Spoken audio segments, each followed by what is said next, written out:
Today we are reading John chapter 5, Honor the Father and the Son. It's a continuation of last video, which was also John chapter 5, a man healed at the pool of Bethesda. I recommend you watch last video, but to quickly summarize, a sick man was sitting at a pool that he believed could heal him for 38 years. Jesus came along, told him to get up and walk.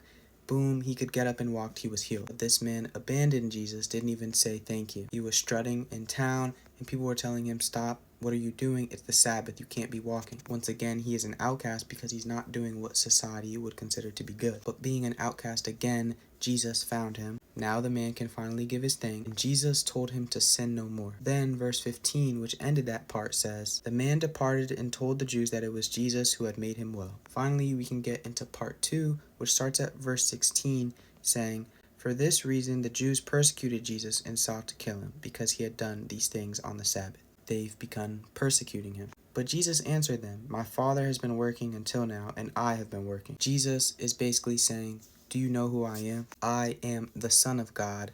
God is my Father. I can do whatever I want. I'm the one that's working for the good of you and for the good of the entire world. Therefore the Jews sought all the more to kill him, because he not only broke the Sabbath, but also said that God was his Father, making himself equal to God. The Jews didn't like that. But remember that last part of the verse. He said that God was his Father, making himself equal to God. Son, Father, equal.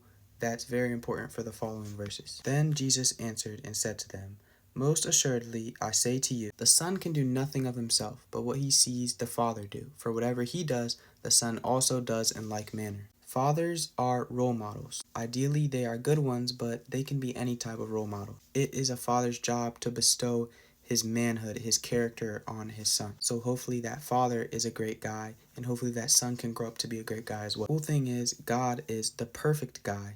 He raised Jesus Christ, his son, also the perfect guy. Adding even more coolness to that, we are all God's sons and daughters, and God is trying his best to raise us. So we cannot be perfect because we sin, but we can receive God's character that he bestows upon us. We can live the valuable life that he wants us to live, and we can be close, we can abide in that perfection once we make it to heaven. For the Father loves the Son and shows him all things that he himself does, and he will show him greater works than these, that you may marvel.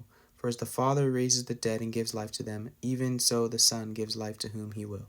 Again, naturally, we follow in our role model's footsteps. Maybe this chapter has upset you. Maybe you say, my father on earth is not a great guy, not a great role model. I do not want to follow in his footsteps. But remember that you have God the Father, the perfect Father, and his Son, who is him, who came down to earth and lived a perfect life. So follow in that father's footsteps. To be born, you must have a physical father, but don't lose track of your spiritual father. It can be a priest, a teacher, a foster father, any positive role model. But remember that your number one spiritual father, the one who will always be there for you, is God. And another aspect of that, if you become a father, a mother, or if you become someone's role model, it is your job to lead by a positive example. For the Father judges no one, but has committed all judgment to the Son, that all should honor the Son just as they honor the Father.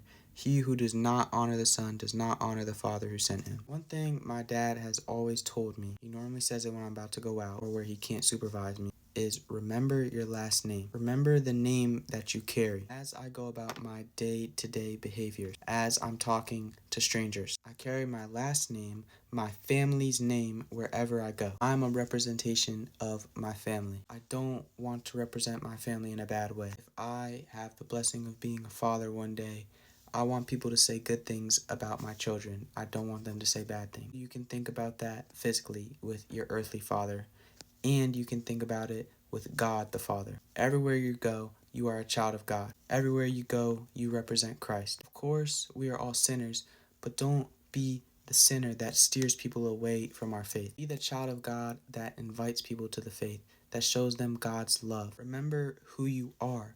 You are valued. You are a child of God. That's all I got. Thank you guys for watching, and God bless you.